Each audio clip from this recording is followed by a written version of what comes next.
Okay, D-pad, the folks want some glitches, so let's give it to them. First, let's start with something simple, a trick to lead into the good stuff. Just boost across the gap. Okay, let's try it again. Okay, one more time should do it. I can edit all these out. Or I would if I could land a single trick, let alone a glitch. Turns out I'm much worse at this game than I actually thought, and a proper video of glitches in Mario Kart will actually take a while. So, in that video's place, let's talk about something different. That being the stuff you don't see. With these videos, a surprising number of things get edited out. That's why I wanted to, and I still technically might, call this, like, DPadGamer's cutting room floor. So, for context, Super Mario 3D World, Sunshine Redux, and Overwatch Easter eggs, which I know not a lot of you watched, all had over an hour footage each. My longest video to date, Banjo-Kazooie Glitches, which clocked in at a final time of like 24 minutes, had over 5 hours of footage. You may ask, well, why wasn't that video 5 hours long? Well, multiple reasons, but the biggest is just so much of it is useless. I say useless because there's the failed attempts, which occasionally get referenced, but who wants to see me attempt the Mount Bean pull out of bounds glitch for 4 minutes straight? It could definitely be educational to see someone attempt a glitch and fail, but far too often what happens on screen just looks like someone interacting with the controller for the first time. I refuse to let anybody sit through that. Another category of cut footage is sort of hard to explain, but it's equally unwatchable.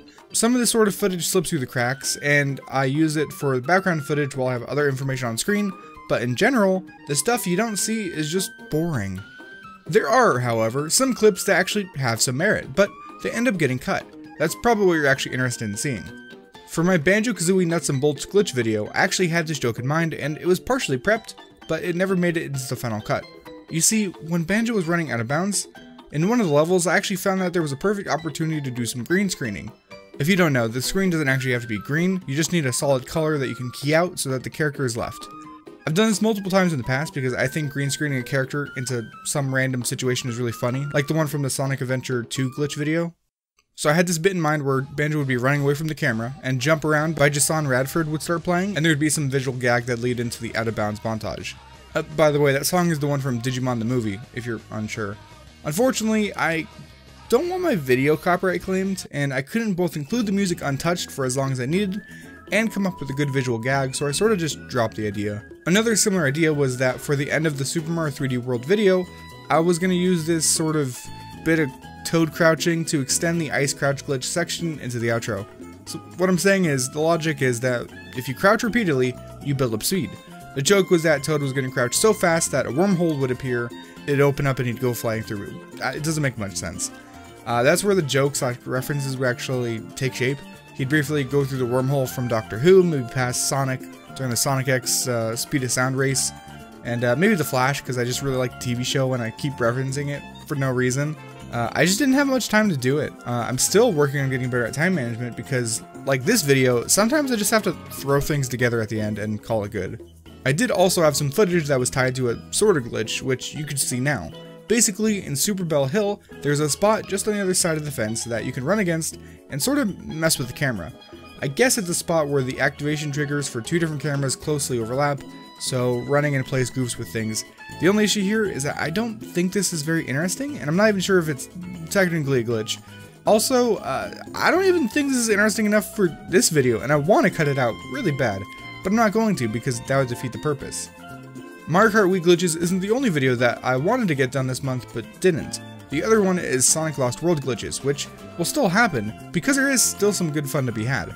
Unfortunately, either the game is poorly designed or it's truly the Dark Souls of Sonic games because it destroyed me. When I got somewhere around the Frozen Factory world, I just hit a wall and I kept getting game overs. By the way, if you're actually watching this video, please save the "oh my god, you suck, Lost World is easy" comments for another time, because I know I'm bad at the game, and it shouldn't be all that hard, but it is to me. I don't even know why I got on Wii U, because on PC, I could just download someone else's save file, and I wouldn't be forced to play the game in the first place. I still want the video to happen, perhaps in the next couple weeks or so.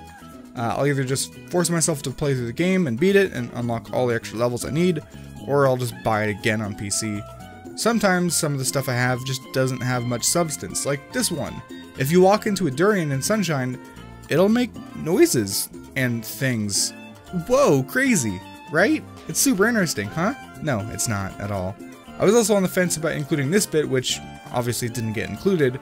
Basically, if you jump off the bridge in Pianta Village, there's a spot where Mario can hit the death plane, but still be in view.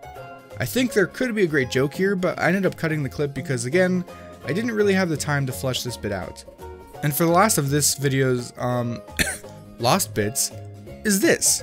While messing around, reminding myself of the rocket nozzle's physics, I found that Mario can almost escape Gelato Beach. I mean, I am familiar enough with games to know that out there, likely another 100 feet or so, is an invisible barrier which would stop all progress, but still, using just the in-game physics, I was almost able to escape the water's magical, pull. I guess they anticipated people trying to flee the awful beach, and they made the water rush Mario back in bounds. So I don't think this is much of a glitch, and I thought it would be interesting if I had something to really go with it in the video, but so what you see isn't much of a glitch, but I thought it was interesting enough to warrant being included in this video, which I made to stick with a bi-weekly schedule that I only sorta kept up with for half the month. Whatever. Thanks for watching. Step, and then again, let's do the Mario all together now. You got it. It's the Mario.